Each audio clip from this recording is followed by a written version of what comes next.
محترمونه وخت مو پخیر د اجمل شهاب فیسبوک باندې او یوټیوب چینل ته ښه راغلاست. محمد نبی له لوبډل مشري استعفا ورکړه. وایي له یو کال راهیسې مې چا خبره نه اورېدله.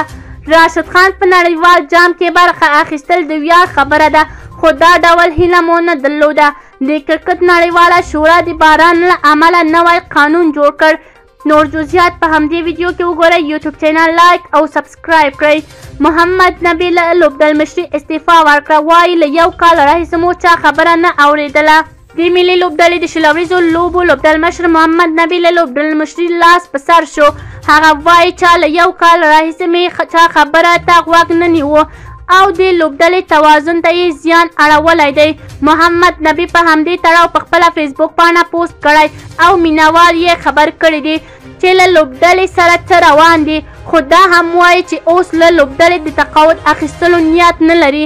هغه لیکلي دي موږ لپاره د نړیوال جام پای ته ورسېده او پوهیږم چې د ګرانو هیوادوالو مینوالو د توقع سره سم کارکردګي مو ونه کړه. ستاسو ټولو په څېر زه او ټوله لوبډله هم خفه او غمجن یو او زیاتوي په همدې اساس ټولو ته په پوره درنښت له همدې لحظې د ملي لوبډلې له لوبډل مشري څخه استعفا ورکوم او فقط د یوه عادي لوبغاړي په توګه په خپل کرکټ ته ادامه ورکوم.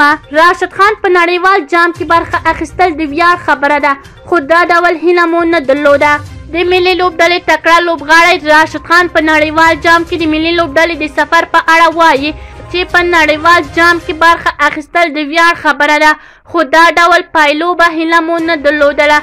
راشد خان په خپله ټویټ پاڼه لیکلی دی چې د نړیوال سفر موخه نه وه، خو زده کړې مو ترې وکړې او بیرته په پیاوړې توګه راستنې کیږو او له دې ماتو په د تجربې په توګه ګټه پورته کوو. هغه دغه راز له ټولو مینوالو مننه کړې چې مینه یې ورکړې او ملاتړ یې کړی دی. د یادونې وړ دی چې د استرالیا افغان لوبډلې ته په 109 منډو هدف وټاکه چې افغان لوبډلې هم ډېر زبردسته توپوهنه ترلاسه کړله چې په 100 اورونو کې ول لوبغاړي په سوځېدو سره 140 منډې وکړې او یوازې د 4 منډو په توپیر یې استرالیا ته لوبه وبایلله. په دې لوبه کې راشد خان 23 توپونو باندې 48 چټکې منډې وکړې او همدغه راز نوین الحق په دې لوبه کې 21 منډو په بدل کې 3 ویکټې واخیستې. د کرکټ نړیواله شورا د باران له امله نوی قانون جوړ کړ. د کرکټ نړیواله شورا په ICC وروسته له هغه د نړیوال جام لپاره نوی قانون جوړ کړ چې په استرالیا کې د روان شلوریز نړیوال جام ډېرې لوبې د باران له امله اغېزمنې شوې.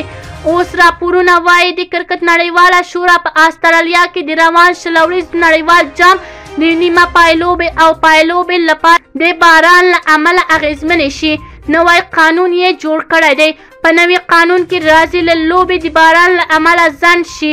دواړه لوبډلې باید لږ تر لږه 10 اورونه لوبې وکړي او په ناټ آوټ مرحله کې د هرې لوبډلې لپاره 10 اورونه ترسره کولو اړین دي. د یادولو وړ دی چې د روان نړیوال جام ډېرې لوبې د باران له امله اغېزمنې شوې چې دغه ټورنمنټ یو څه بې خونده هم کړی او هغه لوبډلې چې د نړیوال جام د ګټلو دعوه یې لرله هم له ستونزې سره مخ کړي دي. د کرکټ نړیواله شورا تر دې وړاندې د باران په اړه ځینې اصول هم اعلان کړي وو چې د باران له امله نیمه پایلوبې او پایلوبې ته اضافه ورځې په نظر کې نیول شوي. که چیرته لوبه نیمایي کې اغېزمنه شي نو په سبا به له همغه ځایه پیلېږي.